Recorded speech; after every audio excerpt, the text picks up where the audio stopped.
Hello student, आज हम chapter number 2 शरणाईना सुर उसका पार्ट 2 देखेंगे। पार्ट 1 में हम लोगों ने देखा कि जो बुधर मीराई है उसकी लड़की गौरी की शादी हो रही है और उसमें रमजू मीर वो शरणाई बजा रहा है। जब शादी हो जाती है तब यहाँ सब गोत्रीज का पगेला गणों वो भी समाप्त हो जाता है ना। वो घर के बाहर जो कंकु के थप्पे लगाते हैं वो भी हो जाता है और फिर जान घर से विदा होती है। फिर रास्ते में वो शरणाई बजाता है रमजूमीर। मेघा ढोली है जो ढोल बजाता है और जो गली से जो जान गुजर रही है उसको देखने के लिए सभी लोग घर के बाहर निकल आते हैं और जो कन्या पक्ष और वर पक्ष के जो स्त्रियां है वो आमने सामने गीत गाती है। फिर वो पूरी बाजार में ये जो रमजूमीर शरणाई बजाता है वो सुनने के लिए सब लोग बाहर दुकान का कामकाज छोड़ के बाहर आ जाते हैं। तब मेघा ढोली ने क्या क्या पहना हुआ है वो और फिर जो कन्या है और जो वरराजा है उन दोनों ने क्या क्या पहना हुआ है वो सब हमने देखा है। तो आगे हम लोग आज देखते हैं। देखो यहाँ पे कि 8 દિવસે ઉડ ઉડ લાગતી બજારમાં રમજુ મીરને શરણાઈએ નવી જ દુનિયા રચી કાઢી હતી। તેના સૂરની મોહિની એવી હતી કે સાંભળનારને તે મસ્ત બનાવી મૂકે। बराबर कि जो पूरी बाजार में ये रमजू मीर शरणाई बजा रहा था तो जैसे कि पूरी बाजार में एक नई दुनिया ही दिखाई दे रही है और जो रमजू मीर की शरणाई है वो सबको मस्त बना देती है। मतलब जो भी उसकी शरणाई की आवाज़ सुनते हैं वो उसमें मग्न हो जाते हैं। एनी असर कान वाटे सिंधी हृदय पर चोट मारे ने ते परितोषनो नशो सीधो ज मगज में पहुँचे। मतलब उसकी शरणाई जो है उसकी जो आवाज़ है उसका जो सुर है वो सीधी कहाँ तक पहुँचती है, सीधी हृदय तक पहुँचती है। हृदय में मतलब एक घर कर जाती है उसकी आवाज़। प्राकृतजनोने आ शरणाईनी सुरावली समझाई कि न समझाय पण मंत्र मुग्ध बनीने ए डोली उठे तो खरा ज। मतलब जे शरणाई सांभळे बराबर तो के एने एना जे सूर छे ते सूरमा कई वेदना छुपाયેલી છે તે સમજાય કે ન સમજાય પરંતુ જે પણ તેના सूर સાંભળે છે તે એ सूરમાં એકદમ મગ્ન બની જાય છે અને એ सूर સાંભળીને એકદમ डोली उठे એટલે કે नाची उठे छे, झूमे उठे छे। वो एकदम मस्त बन जाते हैं उसके सुर में, है ना, झूमने लगते हैं, नाचने लगते हैं। उसका जो सुर है वो सुर का अर्थ क्या है वो समझ में आए या ना समझ में आए पर वो झूमने लगते हैं। जैसे कि हम लोग जानते हैं अभी कई सॉन्ग ऐसे होते हैं कि जो हमको उसमें क्या शब्द है वो समझ में आते ही नहीं है कि नहीं, लेकिन उसका जो म्यूज़िक है वो हमको अच्छा लगता है। तो भले शब्द समझ में आए या ना आए, है ना, पर हम नाचते रहते हैं ना, डांस करते रहते हैं, बराबर, उसमें मज़ा लेते हैं। तो वैसे ही ये लोग शरणाई के सुर भी समझ में आए या ना आए पर शरणाई के सुर की मज़ा लेते हैं सब लोग, उसमें मग्न बन जाते हैं। भर बजारे ચોગાનમાં ઊભીને રમજુએ અડાણો ઉપાડ્યો હતો। એ ઉન્માદભરી તરજનું બંધારણ ભાગ્યે જ કોઈ લોકો સમજતા, છતાં તેમાં રહેલો આનંદ અને ઉછરંગ, તોફાન અને મસ્તી સૌ શ્રોતાઓ માણી રહ્યા। बराबर है कि यहाँ पे हमने आगे देखा कि वो जो बता रहा था वो समझ में आए कि नहीं आए, लेकिन सब उसमें मग्न हो जाते हैं, सब आनंद में आ जाते हैं। सब श्रोता मतलब जो सुनने वाला होता है, वो सब सुनने वाले उसको मस्ती से सुन रहे हैं।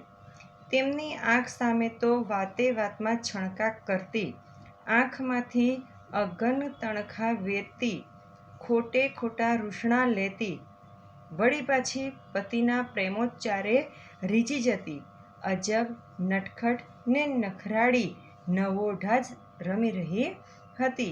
मतलब जो शरणाई रमजू बजा रहा है, वो शरणाई तो सब सुन ही रहे हैं और सब श्रोता उसमें मग्न भी बन गए हैं, लेकिन उसकी जो वेदना है शरणाई के सुर में, वो किसी को समझ में तो नहीं आती है। श्रोताओं के आँख के सामने तो क्या दिखाई देता है, वही जो कन्या गौरी जो है ना, जिसकी शादी हो गई है, मतलब हर बात में रूठ जाती, बराबर। અહીંયા ખોટા ખોટા રૂષણા લેવો मतलब રીસાઈ જવું, રૂઠ જાના, અને વળી પાછી એ પોતાના પતિના પ્રેમોચ્ચારથી રીઝી જતી, એટલે કે માની જાય છે।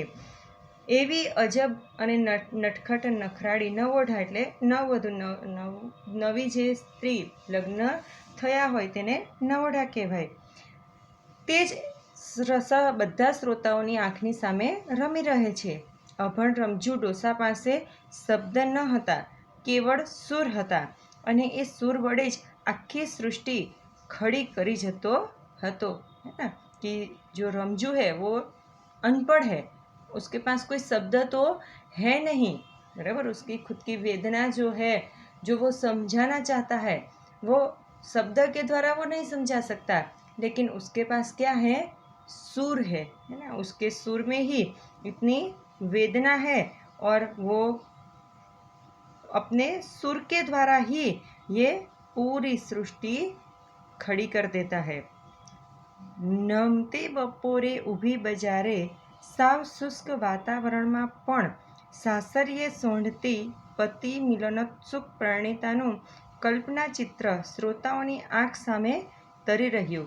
એ આ મેઘા ઘેલા માણસે સાધ્ય કરેલી સુર શક્તિની જ બલિહારી હતી। मतलब जो नवोढा थी, बराबर, ससुराल में जा रही थी, वो ससुराल में जो लड़की जा रही है, तो सब जो श्रोता है उनके सबके आँख के सामने वो नवोढा का दृश्य दिखाई देता है। वो किसकी बलिहारी है, किसकी वजह से, तो कि जो रमजू मीर शरणाई बजा रहा है, बस उसके सुर के शक्ति की ही बलिहारी है। उसके सुर की शक्ति की वजह से ही आज ये सब चित्र सबके सामने आ रहा है। हर घड़िए વધારે ને વધારે ઘૂંટાતા જતા અડાણાના સૂરમાં શ્રોતાઓ કરતાંય વધારે તો રમજુ મીર પોતે રમમાણ લાગતો હતો, बराबर। मतलब जो सुर की अंदर वेदना है ना, वो उसके अंदर के अंदर जो जाता है, वो कौन, श्रोताओं तो सुनते ही है, बराबर। उसको समझते नहीं है पर सुनते हैं, लेकिन वो जो वेदना है, जो घटना है, वो रमजू मीर वो सुर में जैसे उसमें तल्लीन हो गया है। श्रोता से भी ज़्यादा वो रमजू मीर उसमें सुर में तल्लीन हो गया है, ऐसा दिखाई दे रहा है। आँख મીચીને ગલોફા ફૂલાવીને તે શરણાઈમાં શ્વાસ રેડતો જતો હતો અને એ નિર્જીવ વાદ્યને જીવંત બનાવતો હતો, બરાબર। શું કહે છે કે એ જે રમજુ મીર છે તે શું કરે છે, તો કે પોતે શરણાઈ વગાડ્યા જ રાખે છે, હે ના। એ એટલો બધો એમાં તલ્લીન થઈ જાય છે અને પોતાનો સંપૂર્ણ જે શક્તિ છે, સૂરની જે છણાવટ કરવાની જે શક્તિ છે, તે પૂરેપૂરી એ શરણાઈના સૂરમાં શું કરે છે તો કે ભરી દે છે. અને એ જે નિર્જીવ, જેમાં જીવ નથી, એ નિર્જીવ જે વાદ્ય છે, જે શરણાઈ છે, તો કે એ શરણાઈ નિર્જીવ છે છતાં પણ એ પોતાના સૂર દ્વારા એને જીવંત બનાવે છે. ગામ આખું લાંબા અનુભવને પરિણામે જાણતું થઈ ગયેલું કે રમઝુ એકવાર તેની શરણાઈમાં ફૂંક મારે પછી તેને સ્થળ કે સમયનું ભાન ન રહે. માત્ર પરગામથી ગઘો પરણવા આવેલા તળસી વેવાઈને આ વાતની જાણ નહોતી. मतलब ये गांव के तो सभी लोग जानते थे क्या कि ये जो रमझू मीर है वो एक बार शरणाई बजाना शुरू करता है तो उसके बाद उसको जो स्थान है और जो समय है उसका कुछ अता पता रहता नहीं है. मतलब वो शरणाई बजाने में इतना मग्न हो जाता है कि उसको शरणाई के अलावा और कुछ भी दिखाई नहीं देता है. वो बजाता ही जाता है, बजाता ही जाता है. उसको ना ही तो समय का पता रहता है और ना ही तो कौन सी जगह पे वो बजा रहा है उसका भी उसको पता रहता नहीं है. इतना वो शरणाई बजाने में मग्न हो जाता है. ये बात पूरे गांव वाले तो जानते ही थे, लेकिन सिर्फ पता नहीं था तो किसको, जो अपने बेटे को लेके आया है शादी करवाने, वो तड़सी वेवाई को ये बात पता नहीं थी कि रमझू मीर शरणाई बजाने में इतना मग्न हो जाता है.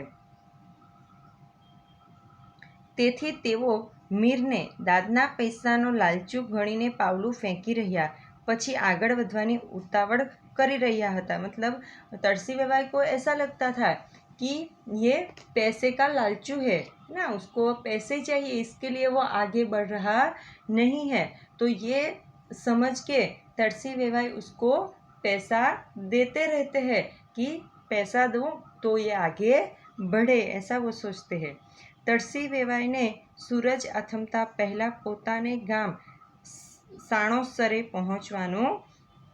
પહોંચી જવાની ઉતાવળ હતી. તેથી શરણાઈવાળાને આદેશ આપી રહ્યા હતા, હાલો મીર હાલો, જટ વહેતા થાવ. શું કહે છે કે તળસી વેવાઈને सूरज आथमी जाए ना, वो सूरज डूब जाता है उसके पहले उसको अपने गांव सणोसरा गांव में पहुंचना था. इसके लिए उनको जल्दी थी, इसलिए वो बार बार ये रमझू मीर को आदेश दे रहे थे, सूचना दे रहे थे कि जल्दी मीर आगे बढ़ो, झट करो, है ना, जल्दी जल्दी आगे बढ़ो.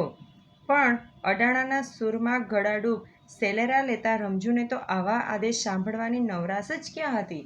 मतलब रमझू मीर को तो कुछ अता पता रहता ही नहीं था, आजू बाजू आसपास क्या है उसको कुछ पता नहीं रहता था, है ना. वो तो शरणाई बजाने में ही मस्त रहता था, उसको कुछ बोल रहे हैं कोई ये उसको पता ही रहता नहीं था. मीर तेनी शरणाईમાં સમય બગાડતો જતો હતો ને તળસી વેવાઈને મનમાં ચટપટી ચાલતી कि मीर क्या करता था, वो अपनी शरणाई में ही मग्न था, है ना. वो तड़सी वेवाई को ऐसा कि ये फालतू में समय बिगाड़ रहा है, उसके शरणाई बजाने में फालतू टाइम वेस्ट हो रहा है. लेकिन और तड़सी वेवाई को ये बात पसंद नहीं थी. क्यों? क्योंकि उनको जल्दी पहुंचना था अपने गांव में, उसको जल्दी थी. आ गतिए રૂપિયે ગજને હિસાબે આગળ ચાલશું તો સણોસરે પૂગતા સાંજ પડી જશે ને અંધારે સામૈયા કરવામાં હોરાજીની કિશન લાઇટ મંગાવી પડશે. बराबर. मतलब उनको क्या था कि अगर पहुंचने में देर हो जाएगी तो अंधेरा हो जाएगा, है ना. और अंधेरा होने पे फिर वो किशन लाइट मंगवानी पड़ेगी. आपको पता है ना, वो शादी ब्याह में जो बत्ती लेके चलते हैं वो बत्ती मंगवानी पड़ेगी, क्योंकि अंधेरे में तो आगे नहीं जा सकते, है ना. बोले सामैया करना पड़ता है वहाँ जाके, तो उसके कारण वो किशन लाइट मंगवानी पड़ेगी. अगर ऐसे धीरे धीरे आगे बढ़ेंगे तो ऐसा किसको, तड़सी वेवाई को उत्पात था, चिंता थी उसको कि अगर देर हो जाएगी तो पहुंचने में देर होगी और फिर वहाँ जाके भी किशन लाइट मंगवानी पड़ेगी। મોંઘી દાટ બત્તીના બિલ ભરવાને બદલે વેવાઈએ આ મુફલીસ મીરને જ પાવલું વધારે દાંત આપીને આગળ વધવા પ્રેર્યો. પણ શરણાઈના સૂરમાં ડાબેથી જમણે ડોલી રહેલા રમજૂને દાદ પેટે ફેંકાતા પૈસા ગણવાની क्या नवराश હતી। मतलब तरसी वेवाई को ऐसा कि इतनी महंगी वो बत्ती मंगवाए, इससे तो अच्छा है कि ये रमजू मीर को ही थोड़ा पैसा दे देते हैं और थोड़ा पैसा देके उसको आगे बढ़ने के लिए कहते हैं। तो ऐसे वो समझ के उसको पैसा फेंकते रहते हैं। लेकिन रमजू मीर को तो पैसे में तो ध्यान था ही नहीं, उसको तो पता ही नहीं था कौन कितने पैसे क्या दे रहा है। ठीक है, उसको तो सिर्फ शरणाई बजाने में ही मग्न था, उसको शरणाई के अलावा कुछ भी दिखता नहीं था। મેઘા ઢોલીએ ધૂળમાંથી સિક્કા વીણી લીધા અને રમજૂને કહ્યું કે હાલો મીર, હવે હાવ કરો, હાવ એ મતલબ બસ કરો હવે। પણ આવી સૂચના એ કાને ધરે એમ ક્યાં હતો, बराबर। मतलब रमजू मीर को तो जो पैसा फेंका उसके बारे में कुछ पता ही नहीं था। तो जो धूल मिट्टी में जो तरसी वेवाई ने पैसा दिया था वो सब किसने ले लिया, मेघा ढोली ने। और फिर मेघा ढोली ही रमजू मीर को कहने लगा कि हाव करो, मतलब अभी बस करो और आगे बढ़ो, आगे चलो, ऐसा वो बोलने लगा रमजू मीर को। लेकिन रमजू मीर को मेघा ढोली की भी आवाज़ सुनाई नहीं दे रही थी, उसके कान में एक भी आवाज़ नहीं जा रही थी, सिर्फ सुर के अलावा आजू बाजू की कोई भी आवाज़ उसके कान में नहीं जा रही थी, वो आगे ही नहीं बढ़ रहा था। आखरे भूधर मेराए पोते ज આગળ આવ્યા ને રમજૂને રીતસરનો હડસેલો મારીને જ સંભળાવ્યું, હવે હાલની જટ હાલની, આમ ડગલે ને પગલે દાદ લેવા ઊભો રહીશ तो केदी पादरे पोगाड़ीस, बराबर। मतलब जो लड़की के पिता थे भूधर मेराई, वो ही अभी आगे आए और फिर रमजू को कहने लगे, ऐसे धक्का दिया रमजू को, है ना, हाथ लगा के उसको जगाया जैसे कि चलो अभी आगे तो चल। ऐसे अगर तू बार बार उन सबको क्या था कि रमजू मीर दाद लेने, मतलब वो पैसा लेने के लिए खड़ा हो जाता है, तो इसके लिए भूधर मेराई भी उसको कहने लगा कि अरे तू ऐसे बार बार खड़ा रह जाएगा पैसे लेने, बराबर, तो कैसे आगे बढ़ेंगे, शाम हो जाएगी लेकिन यहाँ सीम तक पादर तक नहीं पहुँच पाएंगे, धीरे धीरे आगे तो बढ़। મેરાઈના હડસેલા સાથે ઉગ્ર અવાજે ઉશ્કેરાયેલા વેણ કાને પડ્યા ત્યારે જ મીરને ભાન થયું કે હું અત્યારે તો ઊભી બજાર બાંધીને ઊભો છું ને મારે તો હજી જાનને ઝાપા સુધી દોરી જવાની છે, બરાબર। જ્યારે રમજુ બેનને પેલા ભૂધર મેરાએ હડસેલો માર્યો, ધક્કો માર્યો ને ઢંઢોળ્યો ત્યારે એને ભાન થયું કે હજુ હું તો અહીંયા ક્યાં ઊભો છું, ભર બજારમાં જ ઊભો છું ને મારે તો હજુ જાનને છેક પાદર સુધી પહોંચાડવાની છે, ઝાપા સુધી મતલબ પાદર સુધી પહોંચાડવાની છે। ત્યારે એને ભાન થયું કે હું તો હજુ અહીંયા જ ઊભો છું, હજુ આગળ વધ્યો જ નથી। રમજુ યંત્રવત આગળ તો વધ્યો પણ તેનું દિમાગ અને દિલ પણ બરોબર 2 દાયકા જેટલું જાણે કે પાછળ હટી ગયું। 20 વર્ષ પહેલાં આવા જ એક નમતા બપોરે રમજુ મીરે પોતાની જ પુત્રી સકીનાને સાસરીએ વળાવી હતી। હૃદયમાં ઊંડે ઊંડે ખૂપેલું દર્દ સળ વળે ને જેવો વેદનાનો ચિત્કાર નીકળે તેવો જ મૂંગો ચિત્કાર આ જૂના સ્મરણોના સળવળાટે મીરના હૃદયમાં ઉઠ્યો, બરાબર। કે રમજુ મીર યંત્રવત બન્યો એટલે કે આગળ તો વધ્યો છે પરંતુ તેનો દિલ અને દિમાગ અત્યારે ઠેકાણે નથી, કેમ કે એને 2 દાયકા જેટલું પાછળ જતું રહ્યું છે। એટલે કે કોના વિચારોમાં ખોવાઈ ગયો છે, પોતાની પુત્રી શકીનાને, બરાબર। કે શકીનાની વિદાય પણ તેણે આવી જ રીતે કરી હતી। એટલે કે તે જૂના સ્મરણોમાં શકીનાને જે સાસરે વળાવી હતી તે જ સ્મરણો તેના હૃદયમાં સળવળે છે। એટલે કે આ મૂંગો ચિત્કાર, મૂંગો દર્દ એના હૃદયમાં ઉઠી ગયો છે અને એ જૂના સ્મરણોમાં જૂની યાદમાં એ ખોવાઈ ગયો છે. અને આપોઆપ તેની શરણાઈનો સૂર જ જાણે કે બદલાઈ ગયો. અડાણાનો ઉન્માદ અને ઉમંગ ઓસરી ગયો. એને સ્થાને હવે કોરાયેલા કાળજાનું દર્દ વહેવા લાગ્યું. मतलब उसके सुर में एकदम बदलाव आ गया है ना. पहले जो गौरी की विदाई हो रही थी, शादी हो रही थी, उसमें सब आनंदित थे और वैसा सुर उसमें उसकी शरणाई से निकल रहा था. लेकिन अब उसको खुद की जो शकीना, जो खुद की पुत्री थी, उसकी याद में वो खो जाता है ना. और उसकी जो बेटी थी सकीना, वो मर गई है और इसके लिए उसके सुर में क्या दिखाई देने लगा, एकदम से दर्द दिखाई देने लगा. मतलब पूरा सुर एकदम चेंज हो जाता है. उसके सुर में जो आनंद था, उमंग था, वो सब वहाँ पे डूब गया है ना. उसकी जगह पे क्या, तो कि एकदम दर्द दिखाई देने लगा. एकाएक पल गયેલો આ તાન પલટો श्रोताओं समझी न सकिया. मतलब जो सुर था वो एकदम से चेंज हो गया. तो जो सुनने वाले थे उनको कुछ भी समझ में नहीं आया कि एकदम से ऐसे ये रमजू मीर ने सुर क्यों चेंज कर दिया, क्यों बदल दिया. ये सुनने वाले भी समझ नहीं पाए. પણ આ નવા સુરની અસરમાં આવતા તેમને વાર ન લાગી. मतलब वो तो एकदम वापस उसमें मस्त होके सुनने लगे.